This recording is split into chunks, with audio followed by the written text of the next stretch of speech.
નમસ્કાર દર્શક મિત્રો, સ્વાગત છે તમારું અમારી હવામાન વિભાગની ચેનલમાં। મિત્રો, અંબાલાલ પટેલ દ્વારા છે તે ગુજરાતમાં ભારેથી ભારે છે તે આગાહી કરવામાં આવી છે। જે દર્શક મિત્રો, અત્યારે તમે જોઈ શકો છો કે સમગ્ર ગુજરાતની અંદર છે તે કાળઝાળ ગરમી વચ્ચે હવે માવઠું થવાની પૂરેપૂરી શક્યતા છે। જે મિત્રો, અત્યારે સમગ્ર ગુજરાતની અંદર તમે જોઈ શકો છો કે ગ્રામ્ય વિસ્તાર હોય કે શહેરી વિસ્તાર હોય, અત્યારે છે તે ભારેથી ભારે પવનો ફેંકાઈ રહ્યા છે અને ધૂળની ડમરીઓ ઉડી રહી છે। અને તમે જોઈ શકો છો અત્યારે 80 થી 90 કિલોમીટરની ઝડપે છે મિત્રો પવનો ફેંકાઈ રહ્યા છે। અને આવનાર સમયમાં છે તે મિત્રો ગુજરાતમાં ભારેથી ભારે છે એટલે કાળઝાળ ગરમી વચ્ચે મિત્રો માવઠું થવાની પૂરેપૂરી શક્યતા છે। એવી આગાહી ભારેથી ભારે આગાહી છે તે અંબાલાલ પટેલ દ્વારા વ્યક્ત કરવામાં આવી છે। અંબાલાલ પટેલ દ્વારા જણાવવામાં આવ્યું છે કે ગુજરાતમાં છે મિત્રો 1 જૂનથી છે મિત્રો ચોમાસું બેસી જવાની પૂરેપૂરી શક્યતા છે।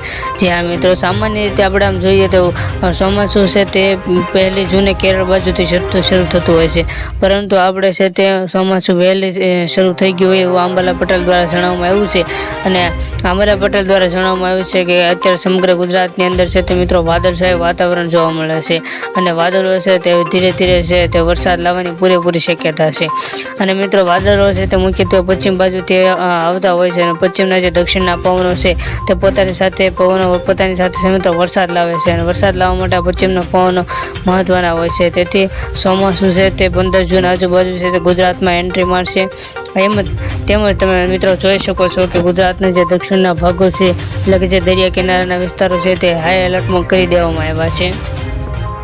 જી મિત્રો, દક્ષિણ ગુજરાતમાં એટલે કે સૌપ્રથમ દરિયા કિનારાની વાત કરીએ તો જામનગર છે, જૂનાગઢ છે, પોરબંદર છે, ભાવનગર છે, આ ઉપરાંત ગીર સોમનાથ છે, અમરેલી છે, દ્વારકા છે વગેરે છે દરિયા કિનારાને ભારેથી ભારે છે તે મોટી આગાહી આપી દેવામાં આવી છે।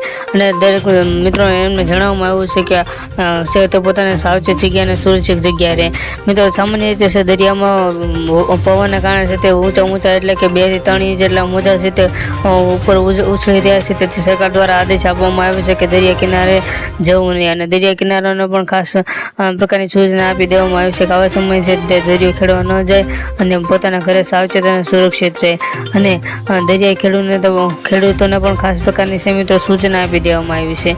મિત્રો, ખેડૂત મિત્રો માટે પણ છે તે માઠા સમાચાર કહી શકાય છે, કારણ કે ખેડૂત મિત્રો માટે છે તે આ સમયે છે તે પોતાના પાક યોગ્ય રીતે જે લણણી પણ થઈ નથી અને ચોમાસું પૂરેપૂરું છે તે આવવાની શક્યતા છે એટલે પોતાના પાક પણ પલળી શકે છે।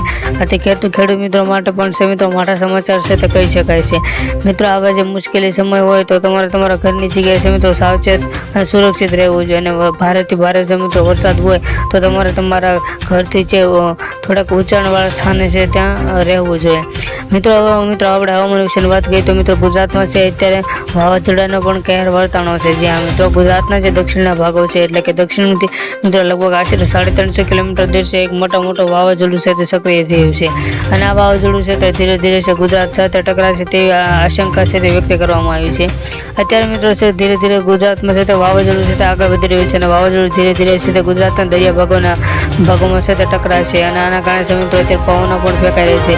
અને હાલ મિત્રો છે ગુજરાતમાં 2 વાવાઝોડા છે સક્રિય થયા છે, એક છે અરબી સમુદ્રની અંદર અને બીજું છે પશ્ચિમ બંગાળની અંદર। બંને વાવાઝોડું છે મિત્રો સક્રિય થયા છે અને આ વાવાઝોડા સાથે ગુજરાત સાથે ટકરાશે એવી આશંકા છે તે વ્યક્ત કરવામાં આવી છે। ગુજરાતમાં મિત્રો જે દક્ષિણના ભાગો છે એમાં છે હાઈ એલર્ટ કરી દેવામાં આવ્યું છે, એટલે કે ગુજરાતના જે દક્ષિણના ભાગો છે એટલે કે જામનગર છે, દ્વારકા છે, ત્યાં મિત્રો છે તે 2 થી 3 નંબરનું છે તે સિગ્નલ પણ મૂકી દેવામાં આવ્યું છે। અને આના આધારે છે મિત્રો તે વાવાઝોડું છે તે જમીન સાથે ટકરાશે ધીરે ધીરે છે મિત્રો ગુજરાત છે, રાજસ્થાન છે અને હરિયાણા છે તે ઉત્તર પ્રદેશ બાજુ છે તે વાવાઝોડું જવાની છે તે પૂરેપૂરી આશંકા છે તે વ્યક્ત કરવામાં આવી છે। અને ખેડૂત મિત્રોને પણ મિત્રો છે મોટા સમાચાર છે તે કહી શકાય છે। અને ગુજરાતમાં છે સમગ્ર ગુજરાતમાં છે અત્યારે ધૂળની ડમરીઓ સાથે છે તે પવનો ફેંકાઈ રહ્યા છે અને ગુજરાતમાં છે તે વાવાઝોડાની છે મિત્રો પૂરેપૂરી આશંકા છે તે અંબાલાલ પટેલ દ્વારા વ્યક્ત કરવામાં આવી છે। અને મધ્ય ગુજરાતમાં પણ છે તે આગાહી વ્યક્ત કરવામાં આવી છે। મધ્ય ગુજરાતમાં મિત્રો સૌપ્રથમ વાત કરીએ તો જામનગર છે, ભરૂચ છે, અમદાવાદ છે, વડોદરા છે વગેરે છે મધ્ય ભાગોને પણ ખાસ કરી એલર્ટ કરી દેવામાં આવ્યું છે। અને ત્યારબાદ ઉત્તર ગુજરાતની મિત્રો વાત કરીએ તો સૌપ્રથમ બનાસકાંઠા છે, મહેસાણા છે, પાટણ છે, આ ઉપરાંત કચ્છમાં પણ છે તે અમુક અંશે છે વરસાદ પડી શકે છે એવી આગાહી છે તે અંબાલા પટેલ દ્વારા છે મિત્રો વ્યક્ત કરવામાં આવી છે. અંબાલા પટેલ દ્વારા જણાવવામાં આવ્યું છે કે આગામી સમયમાં છે તે ગુજરાતમાં ભારેથી ભારે છે તે વરસાદ વરસશે, એટલે કે ગુજરાતમાં છે તે પુષ્કળ અતિવૃષ્ટિ થશે એવી આગાહી છે તે અંબાલા પટેલ દ્વારા વ્યક્ત કરવામાં આવી છે. અંબાલા પટેલ દ્વારા જણાવવામાં આવ્યું છે કે આવનાર સમયમાં છે મિત્રો ક્યારે તમે ચોમાસું નહીં જોયું, એટલે કે ભારેથી ભારે છે તે માવઠાની અસર છે તે ગુજરાતમાં થવાની છે. મિત્રો હજી સુધી જો તમે અમારી YouTube channel like share subscribe નથી કરી તો મિત્રો અત્યારે તમે અમારી YouTube channel like share subscribe કરી બેલ આઇકન જરૂરથી દબાવો કે જેથી હવામાન વિભાગની માહિતી મિત્રો સૌથી પહેલા તમને મળે.